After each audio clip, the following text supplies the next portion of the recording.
Santiago capítulo 2. Acompáñeme con su Biblia, Santiago capítulo 2, y cuando lo tenga nos ponemos de pie porque vamos a leer la palabra de Dios en señal de reverencia y temor al Señor. Amén. Santiago capítulo 2. Vamos a leer desde el verso 14 en adelante. ¿Sí? Vamos a ponernos sobre nuestros pies para leer la santa palabra del Señor. Dice la palabra de Dios, leyéndola bajo la bendición del Padre, del Hijo y del Espíritu Santo. Vamos a leer Santiago capítulo 2, verso 14 en adelante. Dice así la palabra del Señor. Hermanos míos, ¿de qué aprovechará si alguno dice que tiene fe y no tiene obras? ¿Podrá la fe salvarle? Y si un hermano o una hermana están desnudos y tienen necesidad del mantenimiento de cada día, y alguno de ustedes le dice, vayan en paz, caliéntense y sacíense, pero no les da las cosas que son necesarias para el cuerpo, ¿de qué aprovechan? Así también la fe, si no tiene obras, es muerta en sí misma. Y dice el verso 18, pero alguno dirá, tú tienes fe y yo tengo obras. Muéstrame tu fe sin tus obras y yo te mostraré mi fe por mis obras. Amén. Yo te mostraré mi fe por mis obras. Vamos a orar sobre esa palabra. Padre, en el nombre de Jesús, en esta hora, Señor, te pedimos que tu presencia nos revele tu palabra en esta hora, Señor. Espíritu Santo de Dios, elimina todas las distracciones que puedan haber en esta noche. Que nuestros pensamientos, nuestra alma, nuestro corazón estén completamente consagrados a ti. Señor, toma control de lo que vamos a hablar hoy, Señor. Permite que tu gracia, tu palabra en esta noche, Señor, sea como fuego y como martillo que quebranta la piedra que puede haber en nuestro corazón para recibir tu palabra, Señor. Toma control de mis pensamientos porque voy a hablarle a un pueblo que es un pueblo redimido por la sangre de Cristo. Que no me escuchen a mí sino a ti, que no me vean a mí sino a ti, y que tu presencia, Señor, nos alcance en el poder de tu palabra, Señor. Te lo pedimos en el nombre de Jesús. A ti sea la gloria por siempre y para siempre. En el nombre de Jesús, y la iglesia dice amén. Amén. Tome asiento. Amén. Amén y gloria al Señor. Bueno, mis hermanos, la palabra que esta noche vamos a hablar se titula la fe fingida versus la fe auténtica. Hoy de nuevo, la fe fingida versus la fe auténtica. Y este es un mensaje que va a complementar el que hablamos la semana pasada, porque la semana pasada estuvimos hablando sobre la vida de oración, ¿sí? Cómo mejorar nuestra vida de oración. Y hoy, para que tengamos una buena vida de oración, es necesario que usted fundamente la oración en una fe auténtica, una fe verdadera. Amén. Esa fe verdadera que viene de Dios. Y adicionalmente porque hoy, usted y yo, hoy más que nunca, estamos presenciando una guerra a muerte y una guerra sangrienta contra la verdad. La estamos presenciando. Nunca ha habido tiempo de confrontación hipócrita contra la verdad como los tiempos de hoy. Y es necesario que nosotros aprendamos a distinguir eso y a tomar un bando. ¿Cuál bando va a tomar usted? Esa es la pregunta con la que quiero comenzar. Si yo le preguntara a usted qué es la fe, usted rápidamente me va a responder lo que dice Hebreos 11:1. Es pues la fe la certeza de lo que se espera, la convicción de lo que no se ve. O alguno de ustedes me dirá una definición con sus propias palabras de lo que usted cree que es la fe. Y eso está bien. Pero no todos pueden distinguir una fe fingida de una fe auténtica. Présteme atención. Porque para eso se necesita algo que se llama discernimiento. Y esa es una de las cosas que la iglesia hoy en día carece bastante, ¿sabe? Carece mucho de discernimiento. Por eso hay iglesias con miles de personas engañadas que no quieren escuchar la verdad, no quieren conocer a Dios, quieren que Dios les dé, pero no quieren saber nada de Dios. Y ese es el peor juicio que una persona puede tener. Ahora, el discernimiento no es, mi hermano, que usted llega a un lugar y tiene un mal presentimiento, o que conoce a una persona y le cae mal de entrada. Ese no es el discernimiento. El discernimiento real está fundamentado sobre la palabra de Dios, porque es como una lámpara que descubre en la oscuridad y usted pueda entender lo que viene de Dios y lo que no viene de Dios. Eso es discernimiento. El Salmo 119, verso 105 dice: lámpara a mis pies es tu palabra y lumbrera mi camino. O sea que la palabra es como esa linterna, esa antorcha que ilumina todas las cosas. Y cuando alguien está parado en un púlpito, le está enseñando algo, usted tiene que utilizar la palabra para saber si lo que le están enseñando viene de Dios o no viene de Dios. Hoy en día lo que más le gusta a la gente es que alguien venga aquí a adivinarle. El Señor te va a dar un auto, te va a dar una casa, te va a dar esto, te va a dar aquello, y todo el mundo, gloria a Dios, se aplaude. Pero nadie habla del pecado, nadie habla realmente de las necesidades de la gente, nadie habla de una fe activa, una fe auténtica. Todo el mundo quiere una fe materialista. Y esa es una realidad que ya venimos bastantes años tratando con eso. Pero hoy es necesario que, si Dios nos ha levantado a nosotros, aquí en esta iglesia, que quizás es la célula más pequeña del cuerpo de Cristo, es importante que usted tome su responsabilidad. Porque la iglesia sabe cuál es la bendición, sabe quién es Dios, sabe todo esto, pero a veces se olvida de la responsabilidad. A veces se olvida de la parte que le toca a la iglesia hacer. Por eso es que usted ve cristianos deprimidos, cristianos que no tienen nada que hacer, sin identidad, cristianos que luchan con quienes son, porque no han tomado una fe auténtica y la responsabilidad de hacer su parte. ¿Me sigue, sí o no? Entonces, cuando nosotros leemos este pasaje, ¿cómo es la fe auténtica? Bueno, Santiago nos está hablando en este pasaje de la fe auténtica. Durante muchísimos siglos, las iglesias cristianas han peleado sobre si la fe salva o la fe y las obras salvan. ¿Qué es la salvación? ¿Cómo se obtiene? ¿Solamente por fe o con la fe y las obras? Dice Efesios 2, 8, 9: por gracia sois salvos mediante la fe, y esto no es de ustedes, pues es don de Dios. O sea que la fe verdadera viene de Dios para que tú creas. Por eso nosotros somos elegidos por Dios, porque Dios nos da la fe para que podamos creer. La fe fingida es una fe impuesta. ¿Cómo impuesta? Yo mismo pongo un sistema de creencia a mi imagen y semejanza, un Dios a mi forma de ver las cosas, una iglesia que se adapte como a mi gusto, a mi preferencia. Las iglesias no son restaurantes espirituales.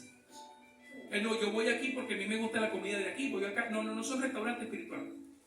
Ciertamente la palabra expande cada día, pero la palabra, así como alimenta, edifica, exhorta, instruye, prepara. ¿Me siguen? Entonces, es necesario que el hombre y la mujer de Dios, si quieren tener una fe auténtica, debe fundamentarse en esta fe. Porque Pablo habla de que la salvación es por la fe, pero Santiago no está contradiciéndolo. Solamente le está diciendo que una verdadera fe se muestra con las obras. No es que las obras van a ayudar a la fe, sino que las obras demuestran tu fe. ¿Me siguen? O sea, las obras dicen quién es de Dios y quién no es de Dios. Como la parábola del árbol que dijo Jesús: todo árbol que da buen fruto, da buen fruto. No puede el árbol bueno dar malo, ni el malo dar bueno. ¿Se entiende? No puede, no hay forma de hacerlo. Hemos orado para que nuestra familia sea salva. ¿Cuántos? Todos nosotros. Pero ¿cuánto has hecho tú para que tu familia conozca de Cristo? ¿Cuánto has hecho? ¿Cuántos oramos para que los enfermos se sanen? Pero ¿por cuántos enfermos has orado vos? ¿Cuántos queremos que los adictos a la droga rompan eso? ¿Por cuántos adictos has orado, has perseverado, has acompañado? ¿Por cuántos? La fe no es fe si no está acompañada por obras. Porque las obras demuestran que tu corazón está regenerado, está vivo. Y vos quieres hacer algo para que el reino de Dios venga sobre la vida de la gente.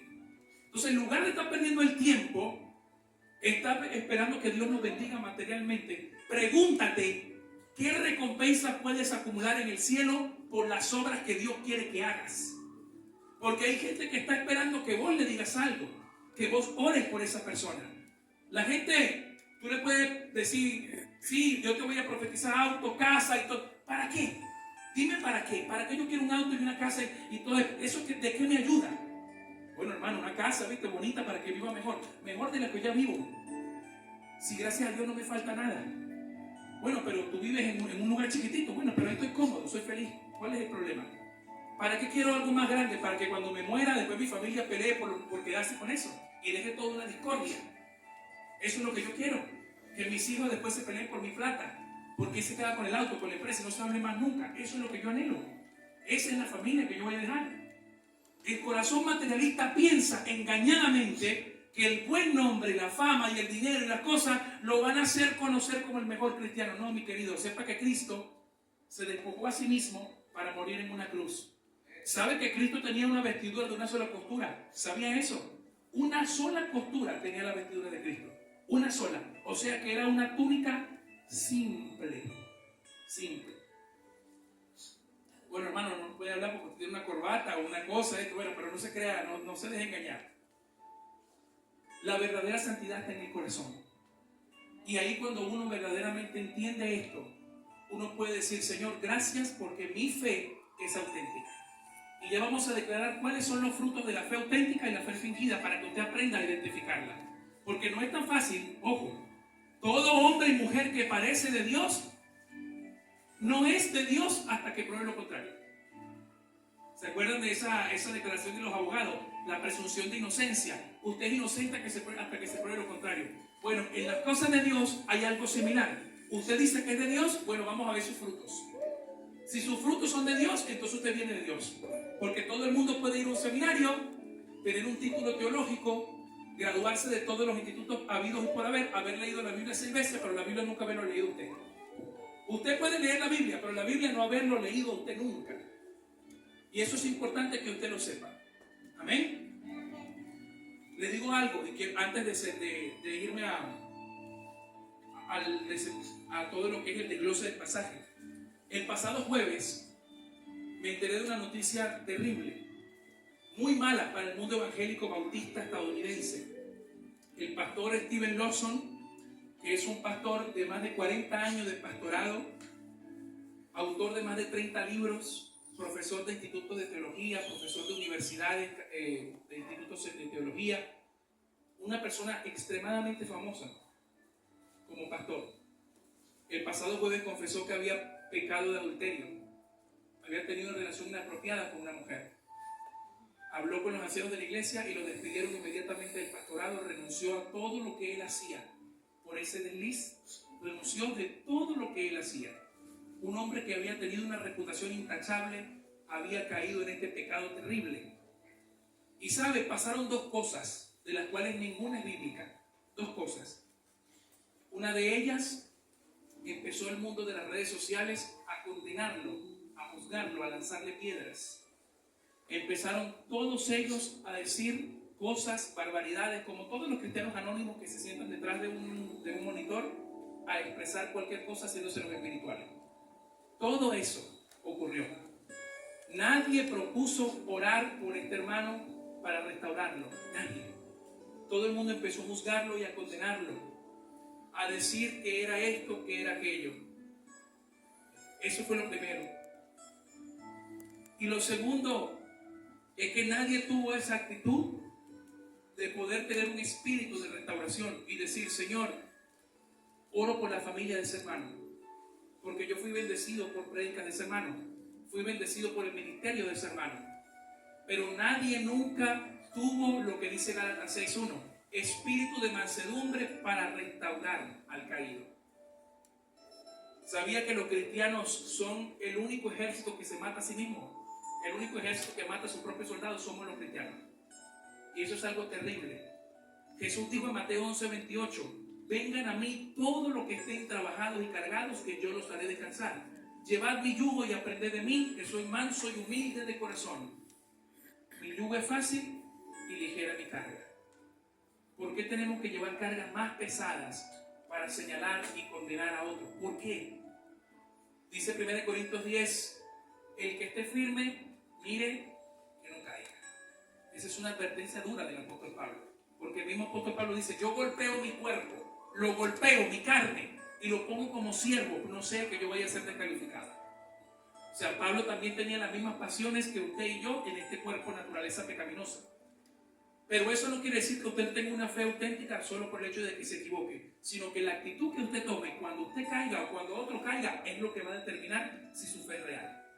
Porque fariseo está lleno todo el mundo, la iglesia está súper preparada para condenar. La iglesia está preparada para juzgar, para condenar. Si yo el día de mañana caigo, Dios me guarde y me fortalezca, yo estoy esperando las piedras de todos.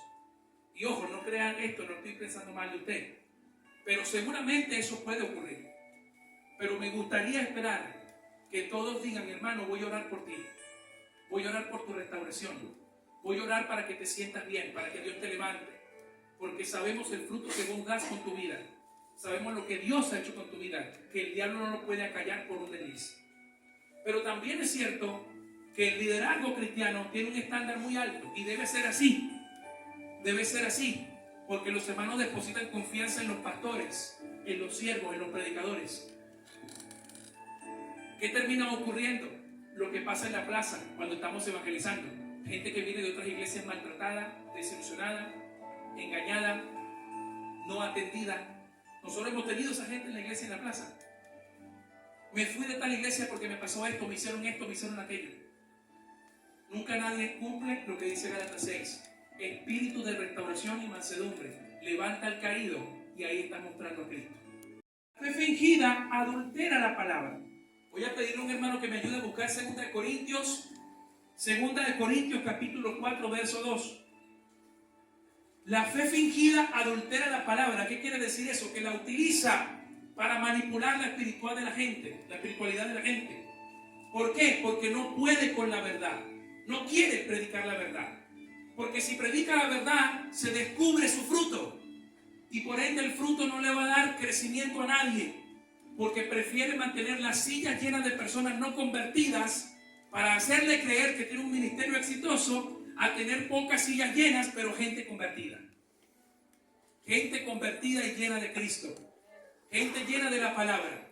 A mí no me sirve de nada tener una mega iglesia, lo he dicho varias veces. Que tengamos una mega iglesia de miles de personas y haya 3 convertidos nada más. Que ni se conozcan, ni sepan quiénes son y tienen años compartiendo ministerio. Y no saben quiénes son, nunca han ido a orar por el otro, nunca le han preguntado cómo se siente, cómo estás. Jamás. Jamás. No nos interesa eso. Queremos una iglesia que, aunque sea pequeña, sea poderosa en el Espíritu Santo. Porque está convertida a Dios. Y Dios quiere cristianos y cristianas que crean que pueden hacer cosas extraordinarias. Aquí está la hermana Graciela. El pasado lunes, voy a contar este testimonio muy corto. La hermana Mónica que es la hija de ella, estaba sufriendo un episodio de salud bastante delicado. Muy delicado. No se podía ni mover. La hermana en su desesperación nos llama y nos dice, hermanos, vengan a orar. Como pudimos, fuimos. Y ahí estuvimos, la hermana no se podía ni mover de una silla. Oramos al Señor. Le preguntamos a la hermana Mónica, ¿usted cree que Dios puede levantarla? Sí lo creo. Amén. Vamos a orar. Y ahí en ese momento oramos por ella. Se le fue el dolor del estómago, el dolor de cabeza, fue quebrantada, cayó bajo la presencia de Dios, se levantó, caminó, saltó, corrió, hizo de todo ahí. ¿Y pudo comer, hermana Graciela? Amén. ¿Pudo comer, hermana? Amén. Gloria a Dios. Entonces, si eso pasa, no es para que el hombre se glorifique, es para que vean que Cristo todavía hace milagros. Para que vean que Cristo todavía está vivo. Y su iglesia lo que necesita es creer que se puede. No, llama al pastor porque él es el único que puede orar. Llama al pastor. No. Yo tengo lo que usted tiene. Es la presencia del Espíritu Santo. Ahora, si usted me dice, respáldeme en oración, con gusto me gustaría respaldarle. Pero sea usted el protagonista de ser un instrumento en las manos de Dios. Porque Dios también puede hacer con usted grandes cosas. Amén. ¿Tienen en 2 Corintios 4:2? ¿Lo han buscado? ¿Qué dice, hermana? Léalo, por favor. Sí, pero léalo, hermana. Antes bien, renunciamos a lo oculto y vergonzoso, no andando con astucia, ni adulterando la palabra de Dios, sino por la manifestación de la verdad, recomendándonos a toda conciencia humana delante de Dios. Amén. Ahí decía, no adulterando la palabra de Dios. ¿Cuál es una de las principales herramientas de los falsos maestros para convencer a la iglesia de que lo que ellos están enseñando es correcto? Adulterar la palabra de Dios. La fe mueve montañas, sí. Todo lo que pidas al Padre en mi nombre yo lo haré. Pero a veces nosotros, por no estudiar la Biblia, pensamos que todo es todo. Y en realidad, la oración que es contestada es la que está acorde a la voluntad de Dios. La que está acorde a su voluntad. Señor, ¿por qué tú nunca me escuchas? Porque estás pidiendo mal, ¿no dice la Biblia? piden mal, piden como no conviene. Ustedes tienen que pedir conforme a la voluntad de Dios. Conforme a la voluntad de Dios. La voluntad de Dios es vuestra santificación, dice la palabra. Vuestra santificación, que ustedes se santifiquen, se aparten del pecado. Y eso a usted le haga tener una mejor relación con el Padre. Amén. Entonces la fe fingida es muerta, la fe fingida adultera la palabra de Dios, y la fe fingida es mercancía para los falsos maestros, porque ellos la utilizan para su propio beneficio. Miren lo que dice 2 de Pedro capítulo 2, verso 1 y 2. Perdón, versos 8 y 9. Dice, 2 de Pedro capítulo 2, versos 1 y 3. Pero hubo también falsos profetas entre el pueblo, como habrá entre ustedes falsos maestros, que introducirán encubiertamente herejías destructoras y aún negarán al Señor que los rescató, atrayendo sobre sí mismo destrucción repentina. Y muchos seguirán sus disoluciones, por causa de los cuales el camino de la verdad será blasfemado. Mira el verso 3. Y por avaricia harán mercadería de ustedes con palabras fingidas. Sobre los tales ya de largo tiempo la condenación no se tarda y su perdición no se duerme. Con palabras fingidas. La única forma de que yo lo engañe a usted no solamente es que venga aquí y me haga el simpático, sino que empiece a fingir palabras que la Biblia no dice. Esa es la única forma que yo lo engañe a usted. Y para que usted sea engañado, usted no tiene que tener vida de oración. No tenga vida de oración para que usted sea engañado. Pero para que usted no sea engañado, debe tener una vida de oración correcta para que Dios le dé discernimiento y usted no se deje engañar por nadie. No se deje engañar por nadie. Porque sabe que es difícil, y esto lo pueden rectificar los hermanos que están con nosotros en la plaza, tratar con gente que viene de otras iglesias. ¿Sabe por qué? Porque ellos vienen con un fundamento herido. Las cosas que ellos les enseñaron durante años resultándose falsas. ¿Cómo tú agarras y convences a esa persona nuevamente de dar una oportunidad a Dios si cuando confió la lastimaron, la traicionaron y la hirieron con la palabra? ¿Cómo hace para tratar a una persona así? Si no es con oración, con perseverancia, insistencia. ¿Cómo haces para eso? Porque hay gente que Dios la saca de lugares para llevarla donde pertenecen. Pero hay gente que sale porque está herida, porque la maltratan. También es cierto que hay gente que se va por rebeldía. Gente que quizás le predican algo, no le gustó y se fue, no quiso ir más nunca. O quizás porque el pastor no la saludó. Me voy porque no me saludaron. No. Tenemos que madurar. Venimos a buscar la palabra de Dios. Hay que madurar. La iglesia tiene que madurar. Tiene que entender que nosotros estamos para ustedes. Como líderes, como siervos. La comisión directiva de esta iglesia está para ustedes. Pero al mismo tiempo, si usted quiere honrarnos, ore por nosotros. Si no nos saludamos, salúdenos a ustedes a nosotros. Si yo no te saludo, salúdame tú. Es como la gente que dice, no me escribes un mensaje, ni te acuerdas de mí. ¿Y tú te acuerdas? ¿Y por qué no mandas tú un mensaje en lugar de esperar que otro te escriba? Toma la iniciativa. Porque a veces la gente quiere eso, que la atiendan nada más a la persona y la atiendan. Pero cuando uno la ayuda, no quiere la ayuda, solamente quiere la atención. ¿Me sigue? Entonces, la fe fingida es una fe que sirve para dañar, para adulterar, para engañar. Ahora, ¿para qué sirve la fe auténtica? La fe auténtica salva. Habíamos leído Efesios 2, 8 y 9. Por gracia son salvos mediante la fe, y esto no es de ustedes, pues es don de Dios. Romanos 5, 1 dice, justificados pues por la fe, tenemos paz para con Dios en Cristo Jesús. Somos justificados por la fe. La fe que usted tiene lo salva. Si usted hoy cerrara sus ojos y partiera de este mundo, usted lo abriría en la presencia de Cristo. A veces en la plaza decimos esto y la gente a veces toma por sentada la salud, pensando, no, yo estoy muy joven para morirme, pero la muerte no tiene edad. Para morir sí que está vivo, nada más. No tiene edad. Y a veces damos por sentado eso. Por eso nosotros no podemos perder el tiempo que tenemos con nuestros familiares, con nuestros seres queridos, con la vida. Hay cosas que nosotros decimos y no dejamos y no. Deberías examinarte. Porque la fe es aquella convicción por encima de toda comprensión humana. Si usted le dice a un médico que un muerto puede resucitar después de 3 días, se le va a reír de su cara.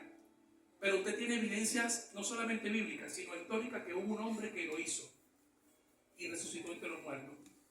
Usted tiene evidencias en su propia vida como Dios lo ha cambiado. ¿Y sabe cuál es el más grande milagro de todos, de la fe auténtica? ¿Sabe cuál es el más grande milagro? No que Dios lo resucite ni que le sane una enfermedad.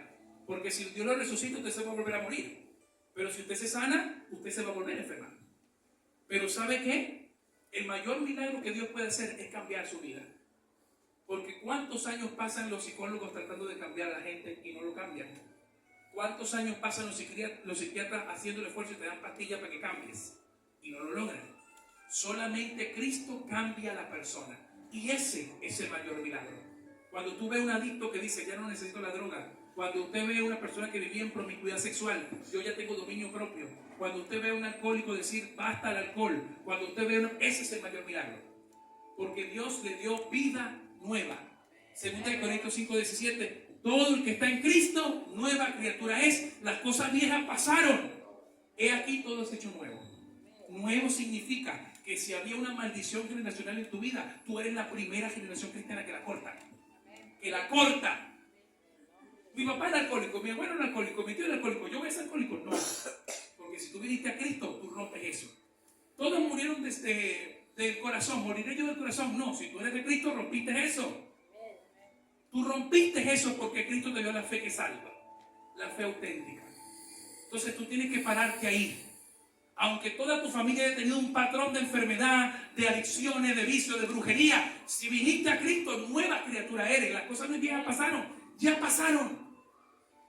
No puedes estar en Cristo y asumir esa carga. No puedes. O eres nuevo o no lo eres. Con Dios no hay grises. O es blanco o es negro, frío o caliente, porque lo tibio lo vomitan de la boca, dice Apocalipsis. Amén. Ya estamos terminando ya.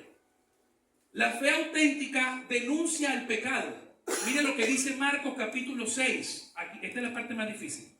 Marcos capítulo 6, versos 17 y 18. Porque el mismo Herodes había enviado y prendido a Juan el Bautista y lo había encadenado en la cárcel por causa de Herodías, mujer de Felipe su hermano, pues él la había tomado por mujer.